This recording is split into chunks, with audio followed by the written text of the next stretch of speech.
کہ 3 دوست تھے سفر میں، تو ایک آگے بڑھ گیا اور منزل پر پہنچ گیا، اللہ کے نبی، پھر دوسرا چلا اور وہ منزل پر پہنچ گیا، ابو بکر، اب تیسرا راستے میں ہے۔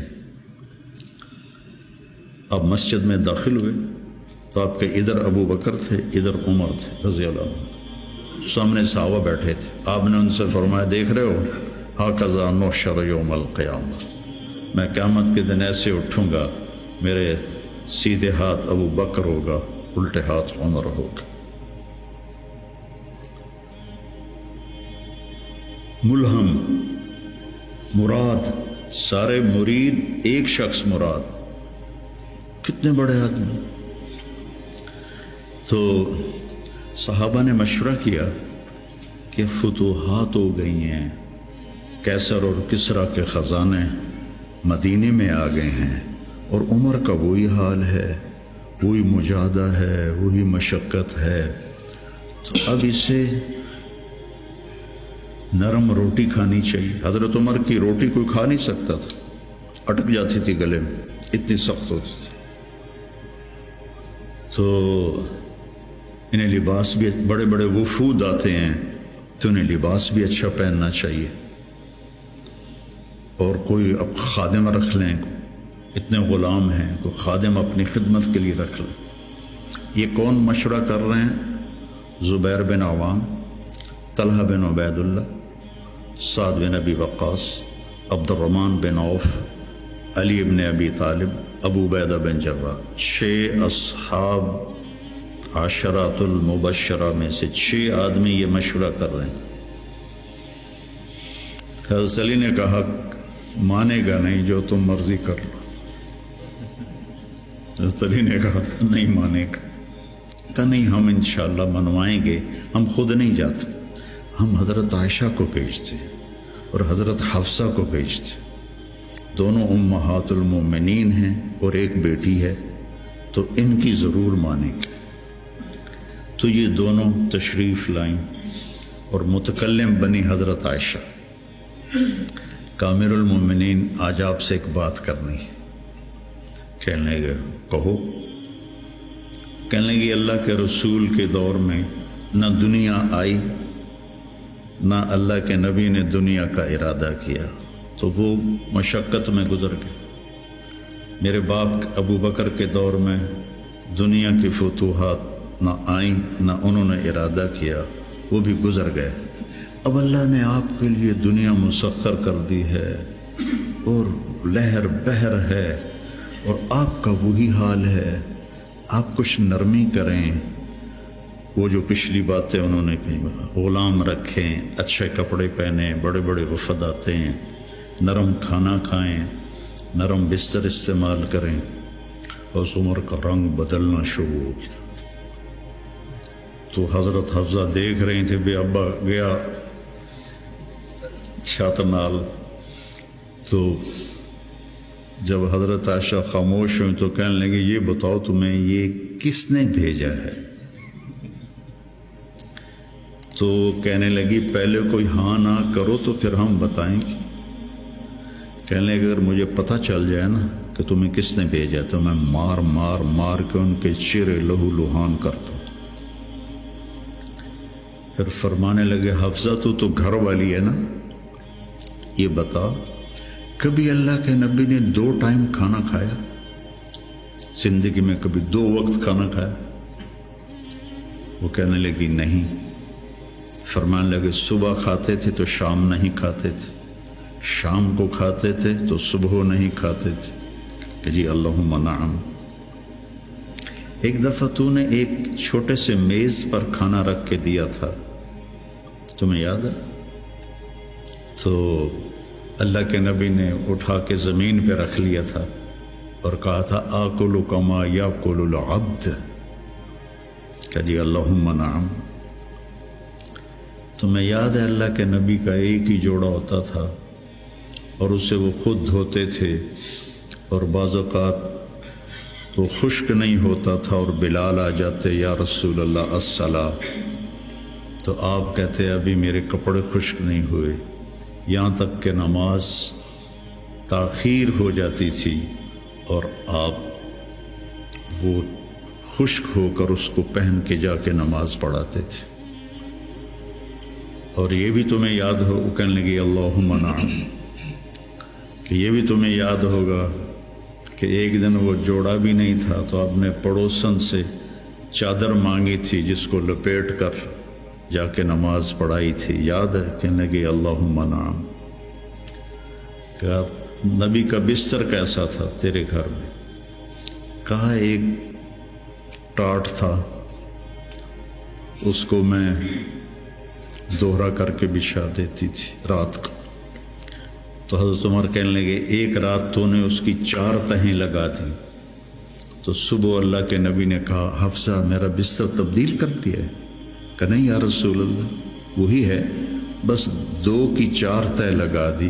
کہا اس کو دوبارہ ویسے کر دے، مجھے رات کو اٹھنے میں مشکل پیش آئی اس کی نرمی کی وجہ سے، یاد ہے؟ کہنے لگی اللہم نعم۔ تو فرمایا اللہ کے نبی نے کبھی 2 سالن کٹھے کھائے؟ اللہ کے نبی نے کبھی 2 سالن کٹھے کھائے؟ کہنے لگی نہیں، کوئی نہیں کھائے۔ تو حضرت عمر رونے لگے، فرمایا کہ جنہوں نے تمہیں بھیجا ہے نا انہیں جا کر کہو کہ 3 دوست تھے سفر میں، تو ایک آگے بڑھ گیا اور منزل پر پہنچ گیا اللہ کے نبی، پھر دوسرا چلا اور وہ منزل پر پہنچ گیا ابو بکر، اب تیسرا راستے میں ہے، ان کے راستے پر رہے گا تو پہنچے گا ورنہ بھٹک جائے گا۔ والذی نفسی بیدہ، اس رب کی قسم جس کے قبضے میں میری جان ہے، میں اپنے آپ کو اسی حال پہ رکھوں گا حتی تلحق روحی باللہ، یہاں تک کہ میں اپنے رب کے ساتھ جا کے مل جاؤں۔ جن کو اپنی ذات کی طرف نبی کی محنت متوجہ کرتی، تحریکیں اوروں کی طرف متوجہ کرتی، اور انبیاء کی محنت یا قوم اعبدوا اللہ ما لکم من الہ غیر، یا قوم انی لکم نذیر مبین ان اعبدوا اللہ واتقوہ واطیعون انی لکم نذیر مبین انی لکم ناصح امین۔ اور جب خنجر لگ گیا اور پتہ چل گیا کہ بچنا ممکن نہیں ہے، تو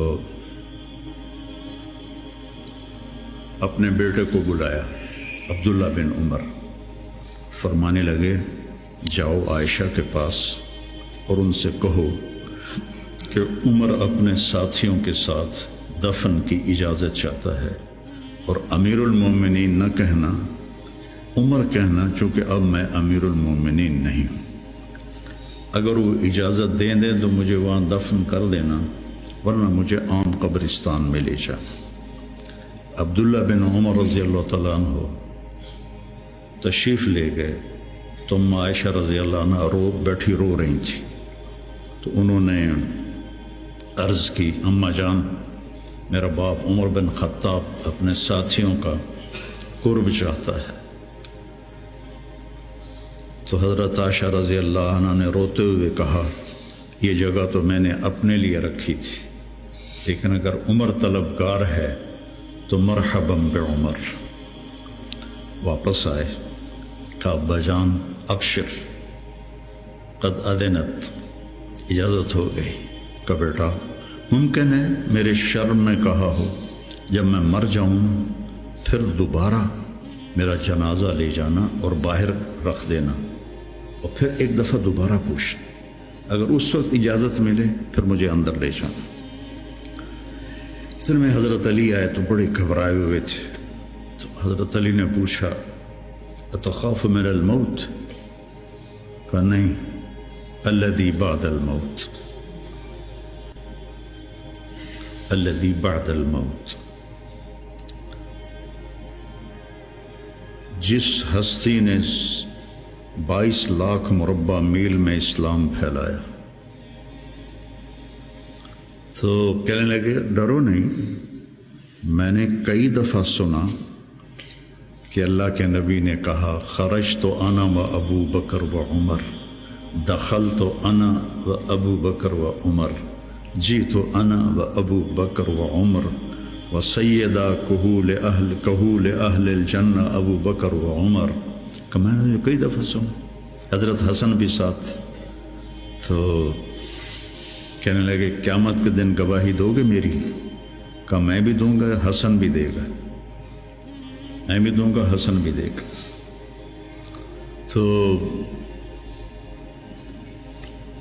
حضرت علی چلے گئے، تو موت کی آہٹ محسوس کی، تو عبداللہ بن عمر نے گود میں سر رکھا ہوا تھا، کہنے لگے عبداللہ میرا سر زمین پر ڈال دے۔ انہوں نے پنڈلی پہ رکھ لیا، اے حق، سنتے نہیں ہو میں نے کیا کہا، مجھے زمین پہ ڈال دے۔ انہوں نے سر زمین پہ رکھ دیا، تو اپنا چہرہ زمین ایسے رگڑنا شروع کیا، ایسے ویل لک یا عمر ان لم یغفر لک ربک، یہ کہنا شروع کیا، ویل لک یا عمر ان لم یغفر لک ربک، ویل لک یا عمر، ویل لک ولامک یا عمر ان لم یغفر لک ربک۔ یہ کہتے کہتے جان نکل گئی، اور لوگ اکٹھے ہوئے، تو حضرت عبداللہ ابن عباس کہتے ہیں کہ کسی نے میرے کندھے پہ ہاتھ رکھا، تو میں نے مڑ کے دیکھا تو علی تھے، رو رہے تھے، کہہ رہے تھے کہ نہیں، بات کی بات، حضرت صہیب رومی نے جنازہ پڑھایا، وصیت کی تھی میرا جنازہ صہیب پڑھائے، ان 6 کو تو ڈال دیا تھا نا شورا میں، تو صہیب نے جنازہ پڑھایا، جنازہ اٹھایا گیا اور آ کر حضرت عائشہ کے دروازے پر رکھا گیا، اور عبداللہ بن عمر آگے بڑھے کہ اماں جان میرا باپ حاضر ہے، اندر آنے کی اجازت چاہتے۔ تو عائشہ رضی اللہ عنہا نے اپنی چادر اٹھائی اور اپنے آپ کو ڈھانپا اور باہر نکل گئی، مرحبا بعمر۔ تو جب آپ کی تدفین ہو رہی تھی تو عبداللہ بن عباس نے کہا کہ میرے کندھے پر کسی نے ہاتھ مارا، تو میں نے دیکھا تو علی رضی اللہ عنہ رو رہے تھے، کہہ رہے تھے عمر مجھے پتا تھا تیرے سوا یہاں اور کوئی نہیں آ سکتا، تیرے سوا یہاں اور کوئی نہیں آ سکتا، مجھے پتا تھا تو یہیں آئے گا۔ علم کا یہ منتہا ہے، اس کو اگر ہم اپنی آپ ذات کو بیچ میں سے نکال دیں گے تو ہم گرنا شروع ہو جائیں گے۔ تجھے کیوں فکر ہے اے گل دلے صد چاک بلبل، تو اپنے پیرہن کے چاک تو پہلے رفو کر لے۔ عائشہ رضی اللہ عنہ موت کی سکرات میں تھی، تو عبداللہ ابن عباس رضی اللہ عنہ نے آنے کی اجازت چاہی، تو جنگ جمل کے بعد سے بول چال بند تھی، کیونکہ عبداللہ ابن عباس حضرت علی کی طرف سے لڑے تھے باقاعدہ، تو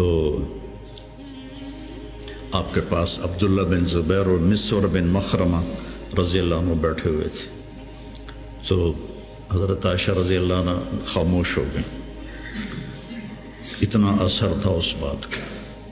تو ان کا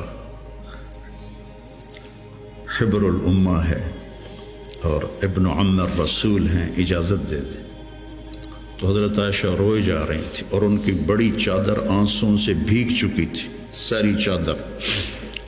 جب وہ آئے تو کہنے لگے اماں جان آپ کیوں رو رہی؟ آپ کے اور نبی کی ملاقات میں صرف اتنی دیر ہے کہ یہ جان نکلے اور آپ اللہ کے رسول کے پاس پہنچ جائیں۔ کہنے لگے عبداللہ مجھے دھوکہ نہ دے، کاش میری ماں نے مجھے جنا ہی نہ ہوتا، مجھے بہلاوا نہ دے، مجھے دھوکہ نہ دے۔ اور اللہ کے نبی نے کہا تھا یا عائشہ انہ لیہون علی الموت ان اریتک زوجتی فی الجنہ، عائشہ مجھے مرنا آسان ہو گیا ہے کہ مجھے پتہ چلا ہے تو جنت میں میری بیوی ہے۔ اور وہ رو رہی تھی۔ تو میرے عزیزو، اپنی ذات کو نہ بھولو، اپنی ذات کو سامنے رکھو گے تو آپ ترقی کرو گے، اپنی ذات کو بھلا دو گے اور عیب پکڑتے پکڑتے، کمیاں پکڑتے پکڑتے آپ کو اپنا آپ بھول جائے گا۔